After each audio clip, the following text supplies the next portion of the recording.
And welcome back to the Constitutionals Podcast. I'm your host, Chad White. If you didn't know, this is the premier podcast for the website, cpluscomedy.com. Like I just said, it's a website. Go there. No clue why I'm out of breath. I just said that. I just ran to get a watch because my smartwatch is charging. Just ran to get a regular analog watch. It's one of them turners. And hand turners. And one of them hand turners. That's how they describe books now. It's one of them hand toners. Anyway, and then I ran to get my phone, and then I came back here. Don't know why I am out of breath. Let's get on with this. Let's get on with the show. Lots to talk about. Listen, next week's news time is I was thinking about this earlier today, and actually yesterday because I looked at the schedule. I thought I had one more week of. Weird slam that hurt a scream. I thought I had 2 more weeks of shows for this season of whatever news time is. I thought I had 1 episode, and then I was going to do my last episode for the year, and then the 3 that I usually do at the end of the year. 3 compilations. Here's the thing. Looked at the schedule. Turns out I have 1 more episode left. And it's a doozy. It's already planned out. It's been planned out for about 3 weeks now.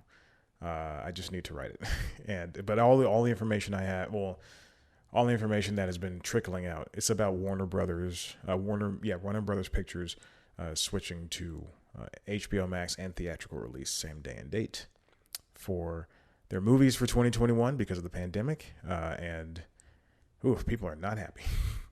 People who make movies are not happy. People who watch movies probably are, and let me tell you, you should not be happy.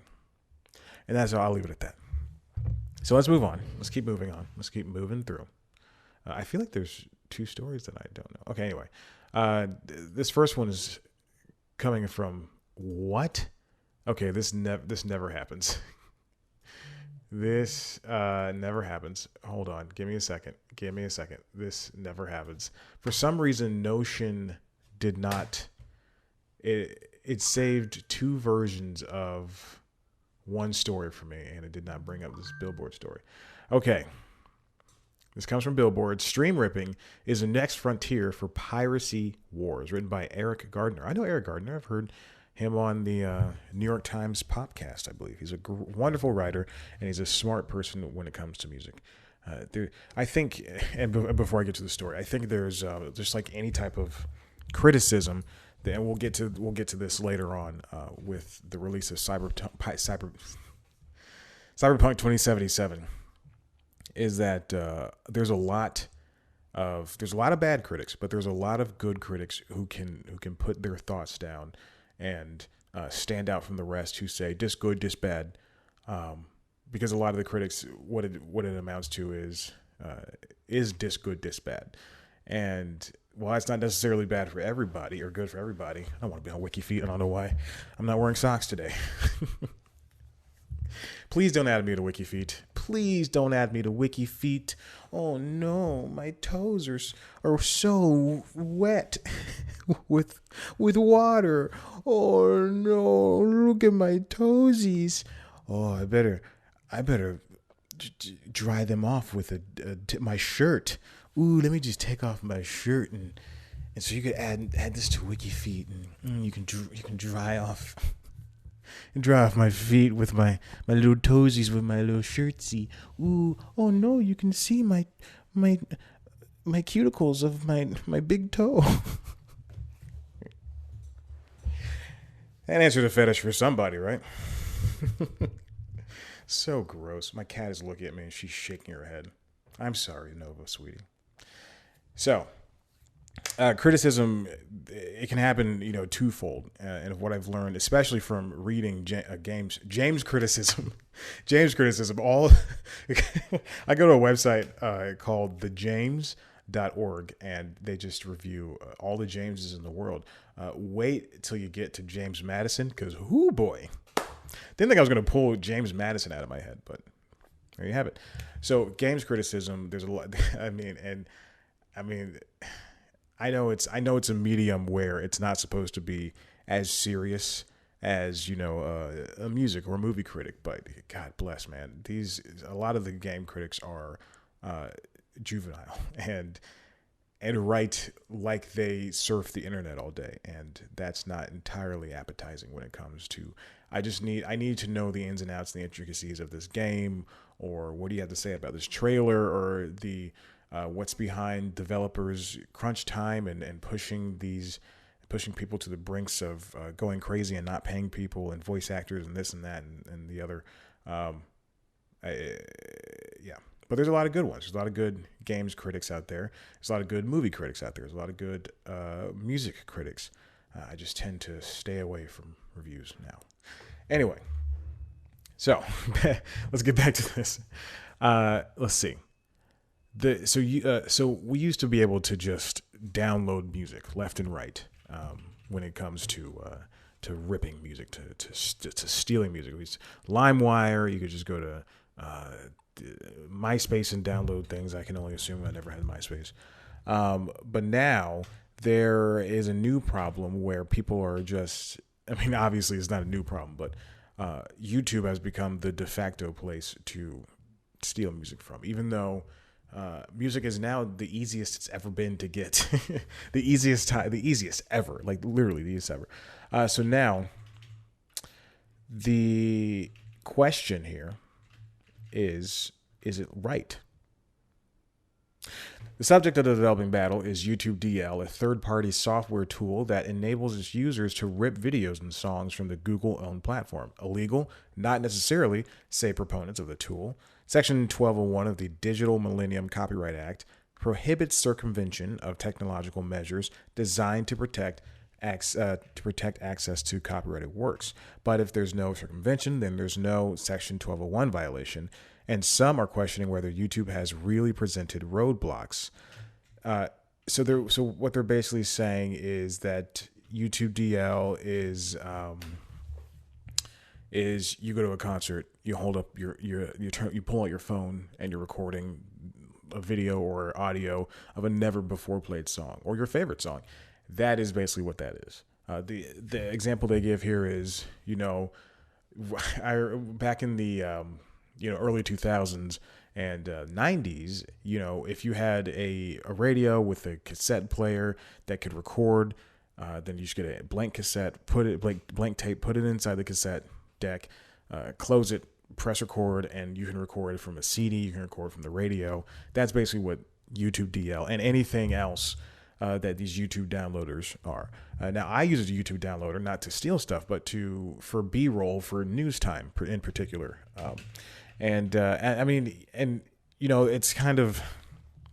It's a two-way street when it comes to that, because it's not really stealing, but there are, every single downloader the downloaders I use, every time, like if you put a music video in there, for instance, which I don't know why people would want to download that, but if you put a music video in there, for instance,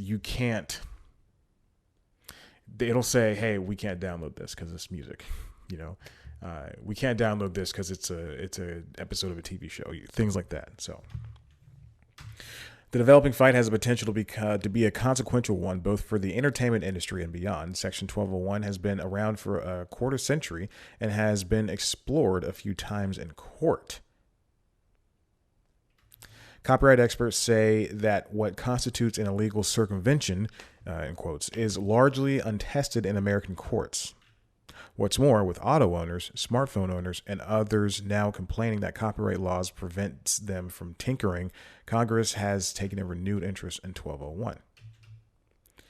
So this is a great feature from Mr. Gardner, and that it really explores the American side of the issue as well as the European court side, and what the actions are for both governments, and what the potential actions are for both governments, and how we can, how they, will tackle this. And this is very interesting.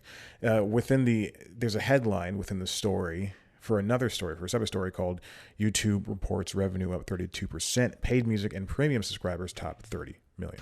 I don't know if I talked about that, but yeah, YouTube Music is the new version of music for Google Play Music, even though it's not new. And I can just hear people walking by outside for the first time ever. It's very but like very close to the wall. Like they were just putting their mouths up to the wall. Like, and this is yeah. But no, it's tricky territory because obviously, yes, there are people stealing music, but then there are news organizations or people just wanting to have things for posterity's sake. Because at any point, and I've mentioned it before with Amazon, for like doing Amazon Video or even Apple for the movies you buy on there. At any point, they could just go, "Hey, we don't want to do this anymore, so goodbye," and then they could disappear, and everything would be gone. So same thing for YouTube. YouTube, Google could go, "This is boring. We're gonna take over the world," and then they could just blow up YouTube servers, and then that'll be it. You could never watch News Time again. So this is a great piece. I urge you to check it out. I think it's really well done. And then the next thing, speaking of music, comes from the New York Times. Obviously, this is a huge story as well. Bob Dylan sells his songwriting catalog in blockbuster deal. So that's about 600 songs. He sold it to Universal Music. And I believe this has how much money it was? 300 million, estimated to be more than 300 million. Dylan is 79 years old. So what does this mean? Well, I love the pause. I felt wonderful doing it. You know what? And I truly, at the end of this, I don't know what this means. But this has been one of the things that's been happening in recent days. Stevie Nicks sold a majority stake in her songwriting for close to $80 million to Primary Wave Music. A bunch of companies own, or one company owns, let's see, Blondie, Rick James, Barry Manilow, Chrissy Hynde, The Pretenders, and others. Wow. Interesting issue. I didn't know a lot of people were so willing to give up the rights to their music. Since Universal now controls, this is what it means. Since Universal now controls his work, Dylan will no longer have veto power over how his songs will be used. So have been times where, Tom Petty's Won't Back Down was played at a Trump rally. And Tom Petty goes, "Hey, bump that. Stop playing it. Cease and desist." Same thing for other people who are played at Trump rallies who don't want to be played at Trump rallies. So now Universal can, just profit from his music. And, yeah, I don't know why he would do this. I understand that he's an older gentleman. But he's got a lot of songs. He's got hundreds of songs, and he still has some life. He's still working, and, he's won the Nobel Peace Prize. Maybe this is just like his, he's not a punk rocker, but this is like an attitude where like, I don't need this stuff. Taylor Swift's first 6 albums were sold from Scooter Braun to, let's see, who was it? To a different company. I don't remember. But thank you, ESPN. I'm not going to turn it off. Swift then signed a publishing deal with Universal in February. I have no idea what this is going to mean for the future of his songs and his music, but it just means right now that Universal can make money off of the stuff, and they can, instead of going to Dylan, who owned his catalog, you'll be going to Universal and saying, "Hey, can we use this for Enchanted 2, Disenchanted?" Which is insane that Disney's making. You know what? I don't want to talk about that because that's going to piss me off. All right, listen, we'll take a break and then we'll come back and talk about some more stuff. Here we go. Going to break. You know what? Embarrassing. I did not have the iPad near me at all. Here we go. Going to break. Let's do it now.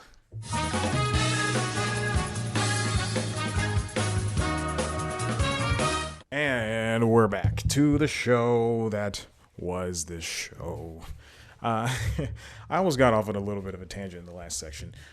So Disney had this investors meeting, and obviously if you're listening to this, then you know that they had their investors meeting. And now usually investors meetings are what happened at the top of new quarters or the middle of new, just in new quarters of the year. And for stock people, for companies to tell, their stock investors to say, hey, what we have on the horizon.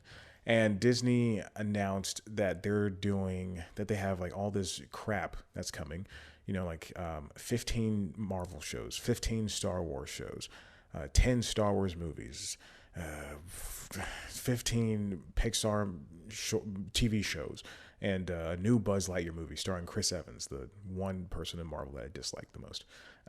It is very true. And just all these other things that are coming. And this is going to, this isn't going to sound like anything. I think that's just bad. That's just a bad way of, bragging about these things. When you've just fired, how many people has Disney fired this year? Disney layoffs. Let's see. Disney's laid off so many people this year, and they're, let's see. All right, so let's go to CNN. And they just mention these Star Wars and these Marvels and Pixar's, and they expect us to be excited about that. Now, obviously, the regular person is going to be happy and excited, but when it comes to Jesus, CNN, I swear to God, if you're listening, do not have autoplay videos anymore, or I will never come to your website. So Disney employs about 223,000 people, according to its most recent annual report. It announced plans to cut about 28,000 jobs in September. And instead, by the end of March, they're going to shed 32,000. The pandemic has slammed Disney's park business, which has more than 100,000 employees in the United States. The company also forced to suspend cruise sailing ships. Oh, who cares? Whatever. And they closed down Radio Disney. Let's see. So 32,000 people will lose their job. And that's just the people that they've already talked about. I think they've already laid people off from Fox earlier. Let's see. This is from Hollywood Reporter's called It's a Bloodbath. I didn't want to talk about this, but now this is written by Peter Rice. Leslie Goldberg. Peter Rice is the photographer. Sources say some more than 100 staffers have been impacted by the layoffs. And this was from December 3rd or December 2nd time, written December 3rd. So that's last week at this point. More than 100 people. That includes executives. That includes people who work in their corporate offices and people who work for 20th, which was owned by Fox before.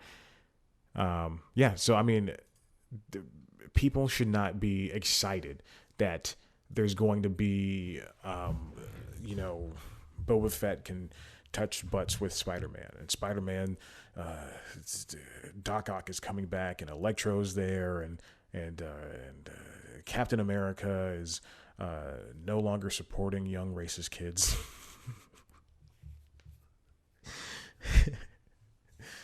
Which is a very true thing that happened that no one seems to remember. I mean, it's just interesting how people, this next story I'm going to talk about Facebook, how people want to, take down Facebook. Oh, they're ruining us. Oh, they're hurting us there. Yeah, but what about, these big companies, Facebook's a monopoly, but then what about Disney that owns 40% market share of the theatrical market? I mean, you can't have it, one way for one thing. It's crazy. If you're going to be an activist for one thing and then support another, you're a hypocrite. That's what it makes you. So listen. And then this comes, and obviously, I think Disney, and I was thinking about this morning, Disney makes great shows and movies. They have the ability. They obviously have the talent. They can, they can make a Chippendale movie with John Mulaney and some other white comic, Andy Samberg, and then have their white friend Akiva direct. I say that, I say that because I like these people, but it's just crazy to think that you can't be on the side of Black Lives Matter and then go and watch Dumbo from Disney, which again came out after Black Panther and has 0 people of color in it. I watched Mulan last night, and God bless, that was bad. Just not a good movie. And I like everything. So Let's move on. Vera, what are you doing popping up ads on here? This comes from Wall Street Journal, I believe. Nope, New York Times, which charged me the annual rate that was not discounted, and I am not happy. It's hard to prove, why antitrust suits against Facebook faces hurdles, written by Mike Isaac and Celia Kang. So basically what the government wants to do is break up Facebook. The issue is Facebook bought WhatsApp and Instagram when its own offerings prior to those weren't excelling. Pictures weren't doing so hot, for Facebook, and their own messaging wasn't doing too well either. And then they bought up those companies. I think WhatsApp was Instagram was like 30 billion. I think they bought it for something like that. And then one of them was 30 billion. One of them, let me see, because I don't want to sound stupid. I type in the word billion and you can't find it on here. Anyway, I think they bought Instagram for a couple of billion and WhatsApp for a couple of billion. And now they're these massive social platforms and messaging platforms, respectively. Well, WhatsApp's the messaging one, that everyone around the world uses. And now, the lawmakers and states and governments around the world are saying, and around the United States are saying, hey, this is not fair. You bought them up and you're trying to, again, monopolize. But looking at it from a business standpoint, and then what they want to do is break up Facebook. They want Facebook to sell off Instagram and WhatsApp, their two most popular products. I don't know why they can't break up Facebook like the way they broke up Google. YouTube and some other services are owned by Alphabet. Well, it's all owned by Alphabet, but YouTube and some other services are owned under this arm of Alphabet, and then Waze and some other services are under this arm of Alphabet, and then the search is under its own thing of Alphabet. So, but I mean, looking at it from a business perspective, yeah, I get, yeah, what they did was bad. But again, Disney bought Fox, AT&T, has its phone and TV services and stuff. Oh boy, I got 2 text messages in a row from the same person. It's wonderful. I feel so loved. But yeah, it is bad that the way that Facebook did this. But what's interesting is, and this is what every single news organization has latched on, and rightly so, is that the person that came out and talked about this stuff, they said that when Mark Zuckerberg and Facebook zoned in on Instagram when they were going to buy it, they said that he, quote, went into capture and kill mode or something like that, destroy and kill mode or something like that. And I think that's so funny because everybody thinks he's a robot, and the way that they just put it is just so funny. So let's see. Yeah, it's not even in here. Okay, so. But will it be difficult to break up Facebook? And the thing is, yes, it's going to be incredibly hard. So they acquired Instagram in 2012 and WhatsApp in 2014. They were vetted with market analysis for how they might affect competition. The acquisitions ultimately proceeded. This is during the Obama administration. I mean, even if Facebook tried to buy it now during the Trump administration, it'd be the same thing. Nobody would blink an eye. For years, Facebook, they say Mr. Zuckerberg, but don't. Yes, he runs Facebook, but he's not the reason why things happen all the time. Mr. Zuckerberg for years operated WhatsApp, Instagram, and Messenger independently, but he announced he would unite their underlying infrastructures last year so they would work together better. That way, someone could send a private message from his or her Instagram account to a friend using Facebook Messenger, and these two services would communicate seamlessly. I think it'd just be better to delete Messenger, make WhatsApp its own private thing that you can use on the Facebook platform. And then, but like, if you want to not connect your Facebook to it, then don't. And then if you do, then do. But obviously not going to do that. There's the new Oculus that came out. There's like a mid-level Oculus that came out that you can use with your PC, or you can use on its own. I think it's Oculus Quest 2. The only way that you can sign in and use it because otherwise you can't. You have to sign in. Is with the Facebook account, and I would love that Oculus because it's affordable. It's got great games on it, however, and experiences. But however, you can only use Facebook to log in, and that's a big bummer for me. And even though I use mostly Google or a password manager to log in with things, I don't want to just log in. I don't want to have one option to log in with things, and because that just seems insane. And again, it goes back to if Facebook's doesn't want to do games anymore, they can just delete that store and everything will be on that headset, and that'll be it, for you. So, yeah, it's an antitrust lawsuit. So, will Facebook be able to win? Who knows? Will the government be able to break them up? Who knows? So there you go. This is from the Wall Street Journal. This is the last story. Behind the rocky release of Cyberpunk 2077, a new video game featuring Keanu Reeves. This is written by Sarah E. Needleman. So, again, going back to what I was talking about at the top of this, a game critic named Callie Plaguey from GameSpot, who's a reviews editor, she put out her review of Cyberpunk 2077, and she gave it a 7, which is a wonderful score for any game. But the way she did mention so many issues she had with the game, in particular with a misrepresented trans character, with bugs in the game, and she rightly mentioned all that stuff in a review that was, I would say, too long. Reviews editor, let's cut it down and say it in so many words. But good job, Kelly. And then people, just mostly because she's a woman with an opinion in gaming, they attacked her for it, and she's one of the better people that are the better gaming people out there to talk about things. But then you have what is his name? This guy from IGN. I was gonna say a white guy, but they're all white guys. This guy Mark Thomas or something from IGN. He's a great reviewer too, great critic as well, a great games person. And he wrote a similar review, but he gave it a 9, and people just praised him and got on their knees. The game comes out, it does have a lot of bugs, and people do actually have problems with it, but no one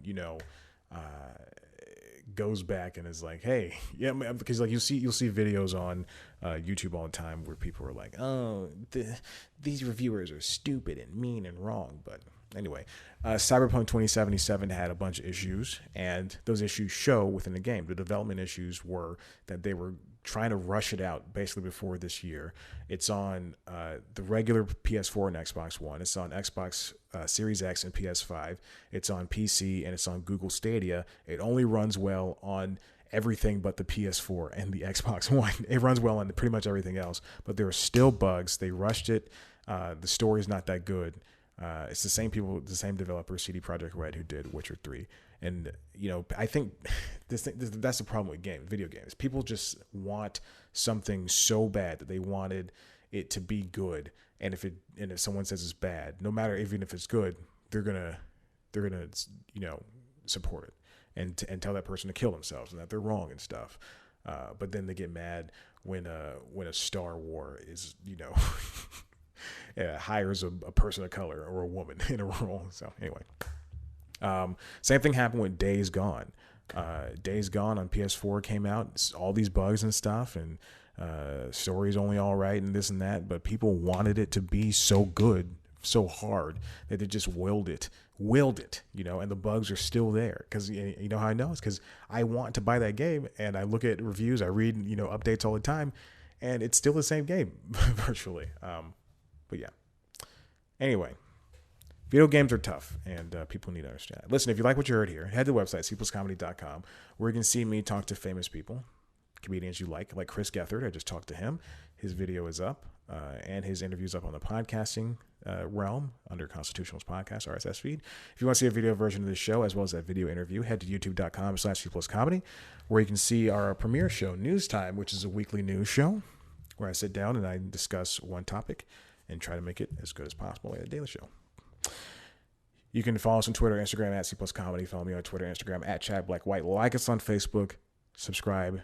Review this podcast. Apple Podcasts, Stitcher, Spotify, Amazon Music, Google Podcasts, literally wherever you get your podcasts. I'll be there.